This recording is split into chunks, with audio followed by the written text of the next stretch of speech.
Recording in progress. Selamat malam, Assalamualaikum warahmatullahi wabarakatuh. Perkenalkan, saya Hanifah Dwi Kurniawardini dengan NRP 500424159. Di sini akan menerangkan bagaimana saya mendapatkan jawaban atas kuis atau tugas yang setara dengan kuis 2 yang ditugaskan kepada saya. Di sini akan ada empat nomor yang akan saya bahas. Yang pertama ini adalah tentang gaya Lorentz. Nah, di sini saya ditugaskan untuk menggambar arah gaya Lorentz pada tiap sisi kawat persegi akibat medan magnet oleh I1 dan I2. Di sini bisa dilihat I1 itu diketahui 10 ampere dan I2 ini diketahui 4 ampere. Nah, di sini I1 dan di sini I2. Di sini kawat I1 ini cenderung keluar bidang, sedangkan untuk kawat I2 ini masuk bidang. Kayak saya asumsikan arahnya tuh dari sini terus masuk gini. Mungkin kira-kira begitu atau ini I1 ini kan arah ke sana keluar, sedangkan lurusan untuk I2 ini masuk ke dalam gitu. Nah, kemudian dari situ saya asumsikan bahwa gambar yang benar itu seperti ini kira-kira. Nah, ini saya dapatkan pertama 2,8 kali 10 pangkat min 1 itu saya dapatkan dari ini. Dari D itu kan aslinya diketahui 28 cm. Kemudian saya sederhanakan menjadi meter atau saya rubah jadi meter itu menjadi 0,28. Nah, kemudian ini untuk memudahkan penulisan, jadi saya ganti 2,8 kali 10 pangkat min 1. Nah, ini adalah gaya Lorentz dari P dan S. Ini gaya Lorentz untuk eh, R dan S. Kemudian ini untuk Q dan R. Dan ini sebenarnya saya ada salah dalam penulisan. Ini harusnya gaya untuk P dan Q. Nah, kemudian lanjut untuk yang gaya Lorentz pada sisi RS. Pada sisi RS itu yang ini. Nah, pada ini saya menghitung dulu jarak ke I1 dan I2-nya. Jarak ke sini dari ini, dari RS, ke sini, ke I2, dan dari sini ke sini, ke I1. Sebagaimana yang ada di sini. I1. Ini apakah kursor saya kelihatan ya? Gak tahu lah. Terus habis itu ini adalah jaraknya ke R1, kemudian ini ke R2. R2 ini ke sini, ke I2, dan R1 ini untuk ke I1, ke arah sini. Nah, kemudian ini saya dapatkan 0,09 itu dari perhitungan I1 dibagi dengan, sorry, maaf. Jadi maaf saya lupa ini saya dapat dari mana. Pokoknya ini. Terus habis itu saya hitung medan magnetnya karena di sini saya butuh R untuk masuk ke rumus ini.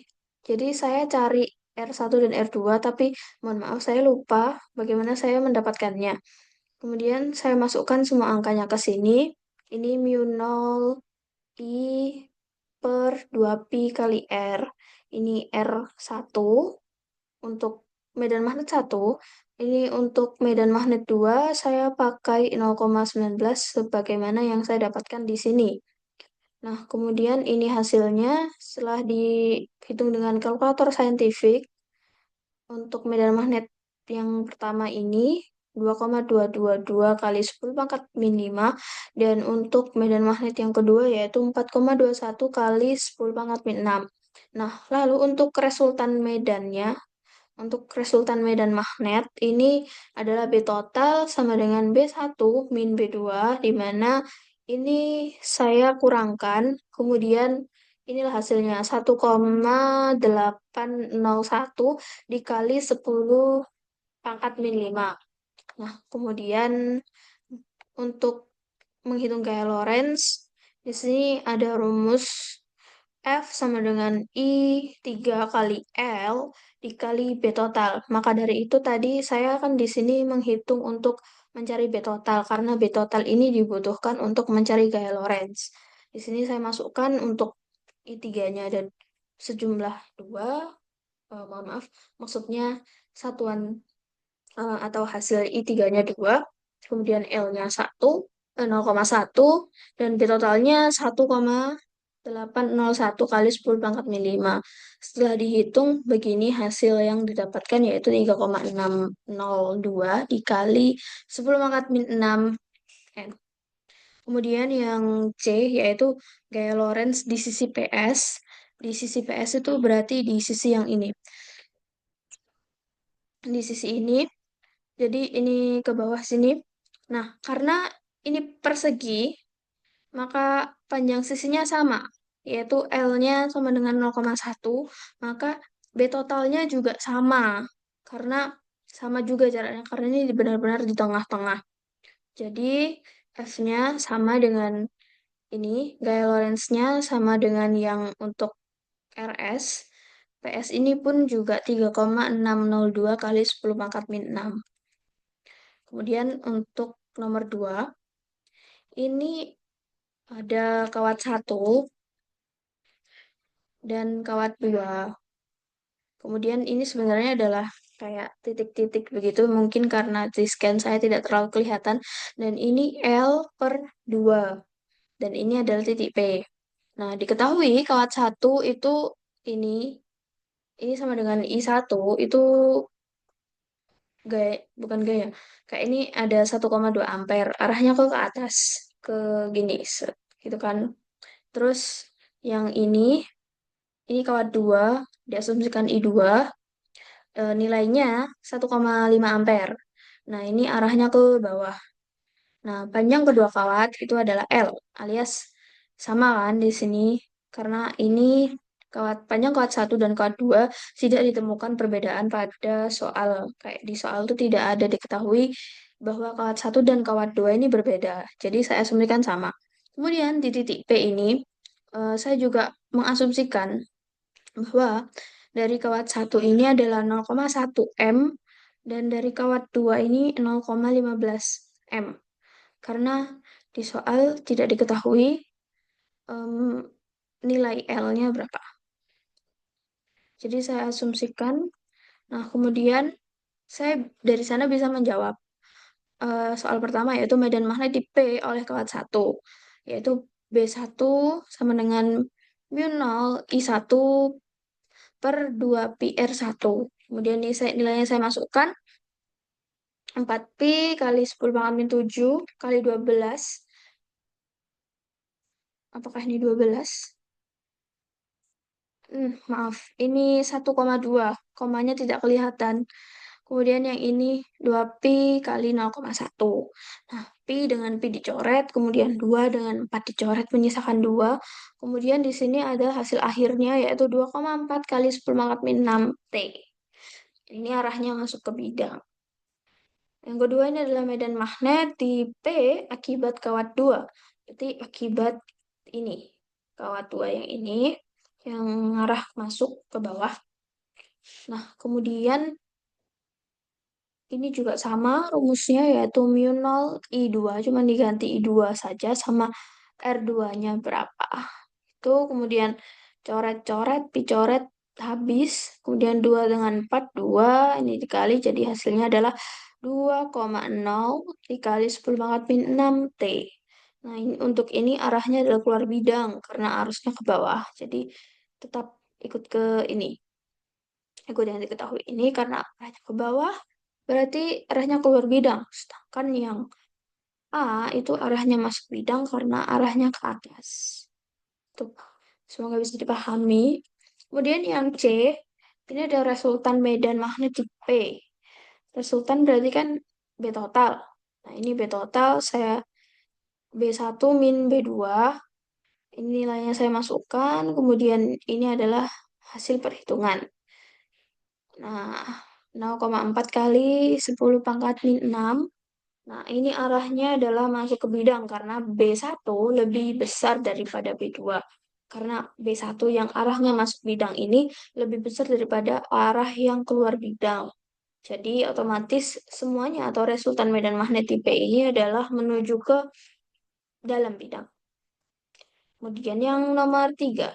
Yang nomor tiga ini diketahui kawat panjang dengan arus I sama dengan A plus BT. B-nya ini adalah 10 ampere per second. Kemudian ini adalah loop-loopnya, loop persegi panjang ke L-nya. Begini, ini 200 meter, saya jadi 2 meter. Ini, mohon maaf, ini sebenarnya sentimeter, tapi saya ada kesalahan dalam menulis ya. Jadi saya singkat ini, bukan saya singkat, kayak saya rubah jadi meter. Sebenarnya ini sentimeter semuanya yang nilai awal ini 200 cm ke 2 meter. Kemudian 10 cm menjadi 0,1 meter. Kemudian yang H ini hanya di sini, yang di sini ini H. Terus W-nya ini di sini, W-nya di tengah-tengah, di sini. Kemudian L-nya di bawah. Kemudian ini cm. Lalu yang A, yang pertama adalah flux magnetik, yaitu flux magnetik itu B sama dengan mu 0, mu 0 I dikali 2 px. Kemudian ini adalah lambda. Lambda ya? Ya itulah. Kemudian ini adalah hasil perhitungan saya dan tinggal dimasukkan. Ini L dx. Sebenarnya ini dx-nya tuh kayak H plus W per H itu harusnya saya masukkan nilai kayak 0,11 per 0,1. Jadi di sini tuh hasilnya learn 11. Nah, terus ini adalah hasil akhirnya yaitu min 9,59 kali 10 pangkat min 6. Kemudian yang ini, oh mohon maaf. Kemudian yang ini adalah gigi induksi. Ini hasil perhitungannya kurang lebih sama seperti yang di bawah ini karena basic hitungannya sama. Lalu arah arus induksi, saya memakai hukum Lenz yaitu arus induksi berlawanan arah dengan arus I. Nah, jika I atau arus utama bertambah, maka flux bertambah dengan arah arus induksi muncul untuk mengurangi perubahan. Nah, jadi arus induksi ini muncul untuk mengurangi perubahan. Jadi kayak I ini kayak ke sana, ke kanan, dan induksinya tuh ke kiri untuk mengimbangi ini. Jadi arus induksi ini untuk mengimbangi arus utama yang makin nambah. Terus dia muncul buat menyeimbangkan gitulah. Terus kemudian ada yang terakhir yaitu nomor 4. Nomor 4 ini saya ditugaskan untuk mencari kapasitansi total, kemudian impedansi, dan lain-lainnya. Ada 4 poin A, B, C, dan D. Kemudian yang kapasitas total ini saya pakai rumusnya 1/C total. Jadi C totalnya tuh C1 tambah C2 karena di sini C-nya ininya kan cuma 2 ya. C1 dan C2. Jadi 1/56 plus 1/50 kemudian ditambah dengan di kalkulator. Ini hasil akhirnya 26,42 mu. Kemudian impedansi. Ini XL sama dengan 2P kali F kali L. Nah, ini 2Pi kali 60 kali 26,5 kali 10 pangkat min 3. Dan ini hasil akhirnya 9,9852. Nah, untuk memudahkan perhitungan, karena ini mendekati 10, jadi saya bulatkan menjadi 10.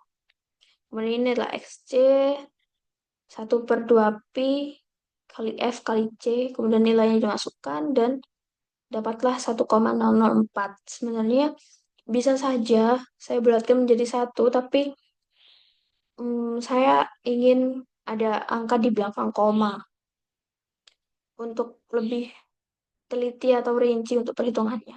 Ini adalah Z. Nah, begini perhitungannya akar R kuadrat tambah XC min XL kuadrat. Tuh, kemudian nilainya dimasukkan dan menemukan hasil 90 kali 90,9. Ini bisa dibulatkan sebenarnya menjadi 91. Kemudian ini ada yang C. Yang C itu cari apa ya? Saya lupa, mohon maaf. Yang C itu disuruh mencari persamaan arus sebagai fungsi waktu. Nah, di sini saya memakai Archtan. Ini dalam kurung XC min XL per R. Kemudian nilainya dimasukkan. Kemudian inilah hasilnya. Sebenarnya tadi di sini tuh saya menghitung pakai kalkulator itu ada 1,004 dikali 10 pangkat min 4. Cuman untuk perhitungan di sini, untuk perhitungan lebih lanjut itu lebih banyak angkanya dan menurut saya tidak masuk akal ya. Jadi saya memilih untuk tidak memakai itu. Jadi saya memakai hanya 1,004 dan ini hasilnya. Karena kalau misal di sini saya ikutkan 1,004 kali 10 pangkat min 4 itu hasilnya akan jauh melenceng dan menurut saya kurang ideal. Kemudian ini lanjutannya dan hasil akhirnya adalah ini bersamaan untuk arus sebagai fungsi waktu 2,42 sin dalam kurung 377 T ditambah 83,7 derajat ampere gitu. Kemudian yang terakhir adalah frekuensi resonansi. Nah, frekuensi resonansi ini saya memakai rumus yang seperti ini, yaitu 1/2 pi akar L kali C. Nah, untuk, aduh ini lupa ya, saya nggak tambahin garis. Mohon maaf. 2 pi akar 26,5 kali 10 pangkat min 3 itu kan L. L-nya saya dapat dari sini. Kemudian, ini kok nggak bisa ya? Ya, itulah. Kemudian C-nya saya dapatkan dari C total, yaitu ini 26,42. Jadi L saya dapatkan dari yang diketahui di sini. Kemudian ini C total. Saya, saya masukkan nilainya. Kemudian dapat hasil akhir 60,2 Hz. Baik, sekian dari saya. Kurang lebihnya mohon maaf apabila ada, kurang lebihnya mohon maaf apabila ada hal yang kurang atau yang tidak lengkap dan semacamnya. Saya mohon maaf sedalam-dalamnya. Terima kasih. Wassalamualaikum warahmatullahi wabarakatuh.